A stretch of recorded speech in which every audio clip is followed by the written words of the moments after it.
In Harrisburg, Pennsylvania, stands the skeletal remains of what once promised grandeur, luxury, and laughter.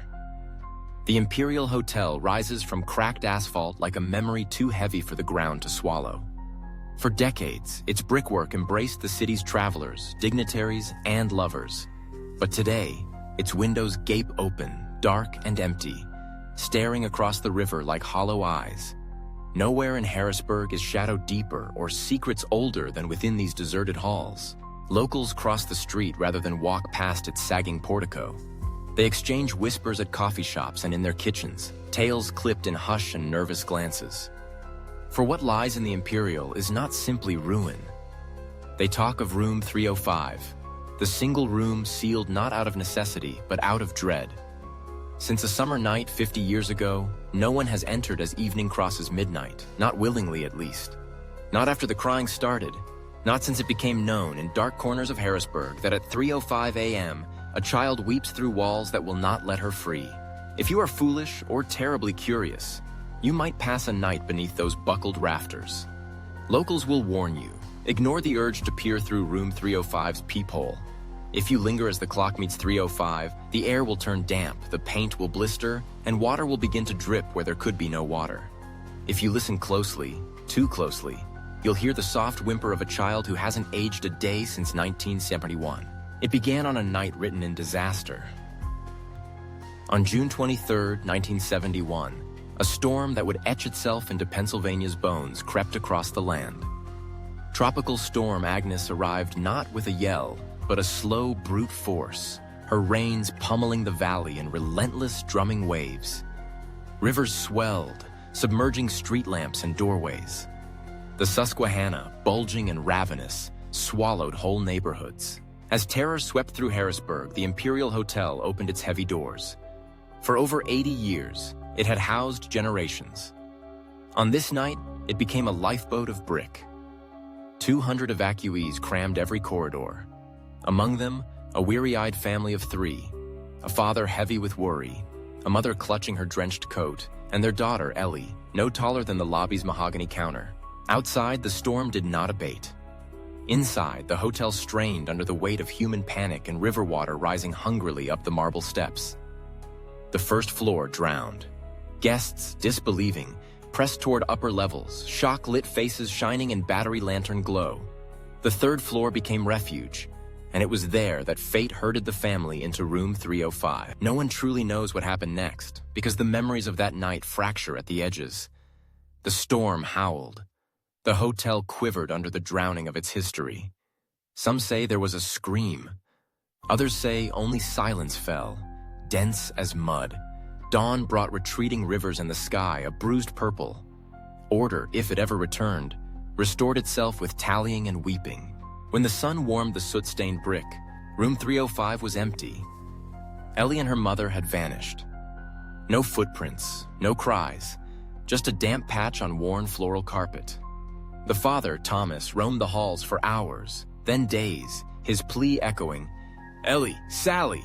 Hope drained with the receding waters. Hope is stubborn. For a decade, Thomas wandered Harrisburg and slept outside the Imperial, asking anyone who would listen if they'd seen his girls. Some nights, neighbors swore they saw him pressed against the boarded window of the third floor, mouthing words to something unseen. 10 years later, his own story ended, not with rescue, but with surrender. Alone, Thomas left a single page, scrawled and shaking, in a journal that would outlive him. The note read only, "She's still calling me from inside the walls of room 305. After Thomas, silence fell. The Imperial, gutted by loss and mildew, was condemned, chained, boarded, and left to haunt the center of Harrisburg with rain-black eyes. Nobody checked in, nobody checked out, not officially. 3 decades later, Time's work on the Imperial began to unravel. In the early 2000s, hope and developer dollars arrived. A firm mapped out plans for a private museum showcasing Harrisburg's resilience. Movers carried crates. Electricians strung wires. Room 305, despite being gutted, was considered odd, cold, always heavier with shadow. The task of securing this history fell to a single night guard, Jake Turner. Jake was a pragmatic man, retired, ex-military, the sort who believed a chair was just a chair except when it wasn't. Each night, he patrolled the empty floors with a flashlight and a battered journal. And each night, at 3:05 a.m., he'd glance down the third-floor corridor and see a sliver of illumination beneath the door of room 305. The electricity had not been restored. The fixture there was inert, yet the faintest yellow glow would pulse, distant as a lantern through deep fog. Over those months, Jake came to expect other, stranger things. From ceilings denuded of pipes, he heard the unmistakable rhythm of water drip, drip, dripping into nothing. His skin grew prickled, the air tense with ionized ozone and the sick undercurrent of rot. Worse, sometimes, a voice. Not in the room, but behind the walls. A whisper. Small, scared, always the same question. Never quite loud enough, never quite far enough away. "I'm lost. Is anyone there?" Jake bought a camera. He aimed it at room 305, hoping to quell the stories. But the screen dissolved to static each time the lens centered on the door. Once he thought he glimpsed the outline of a small girl standing just so, face pressed to the window. He moved closer. She drifted backward, merging with the dust, fading into nothing. That night, Jake left his badge and keys on the front desk. He wrote in his battered journal, "I saw her, I think. She wants out, but this place won't let anything go." The Imperial's bad reputation grew, feeding on exactly this kind of story. It wasn't long before thrill seekers and storytellers arrived, sometimes both at once. In 2019, the building's third floor drew the attention of Ghost Trackers USA, a popular crew desperate for real hauntings. They brought equipment, infrared, recorders, electromagnetic sensors, all the trappings of science, and perhaps hubris. The team camped beneath the warped plaster of room 305, intent on streaming the moment the clock flipped to 3. Liam, the leader, filmed as the others set up. Rachel, the psychic, felt her way through the heavy air, shuddering, mumbling that it was far colder than the hallway beyond. Troy checked instruments. The temperature plummeted. The visible breath curled from their lips. 12 degrees down, the meters blinked. The lights flickered with a tired moan, as if fighting a great weight, then surged. Suddenly, gentle but relentless, came the watery cadence from above. Drip, drip, drip. There was no fourth story, nothing above them. Rachel's eyes rolled back.